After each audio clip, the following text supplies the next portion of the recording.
ናሽናል አይዲያችሁ እንደዚህ በካርድ ታትሞ በፖስታ ቤት እንዲመጣላችሁ የምትፈልጉ ከሆነ ይህን ቪዲዮ እስከ መጨረሻው ተከታተሉ። በሰፈር ማተሚያ ቤት ፕሪንት አርጋችሁ የያዛችሁት ካርድ ጥራቱ የወረደና እየተላላጠ ፎቶና ጽሁፎቹ እየጠፉ ይሄዳሉ። ስለዚህ ኦሪጂናል ካርዳችሁን ታትሞ እንዲመጣላችሁ ማዘዝ አለባችሁ። ካርዱን ኦርደር ለማድረግ በመጀመሪያ የምታደርጉት ቴሌግራሜ ላይ ሊንክ አስቀምጬላችኋለሁ። እሱን ትጫኑና ወደ ውስጥ ያስገባችኋል። ልክ እንደከፈተላችሁ ካርድ ፕሪንት የሚለውን ትመርጣላችሁ። ቀጥሎ ኤፍአይኤን ነምበር እንድታስገቡ ይጠይቃችኋል። 16 ዲጂት የፋይዳ መለያ ቁጥራችሁን ታስገቡለታላችሁ እና ሎጊን ትሉታላችሁ። ቀጥሎ ቬሪፊኬሽን 6 ኮድ የያዘ መልእክት ከናሽናል አይዲ ይደርሳችኋል።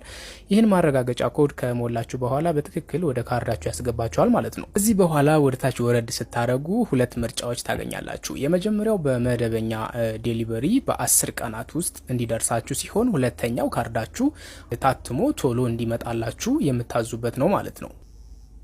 አሁን እኔ የማሳያችሁ በመደበኛው ነው። ስለዚህ ለዚህ አገልግሎት አጠቃላይ የምትከፍሉት 343 ብር ሲሆን በቴሌ ብር ነው መክፈል የምትችሉት።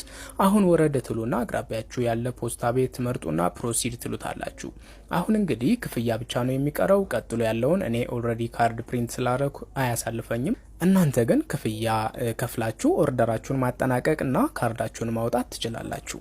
ጥያቄ ካላችሁ ኮሜንት አድርጉልኝ። ቪዲዮ ከተመቻችሁ ላይክ ማድረግ እንዳትረሱ።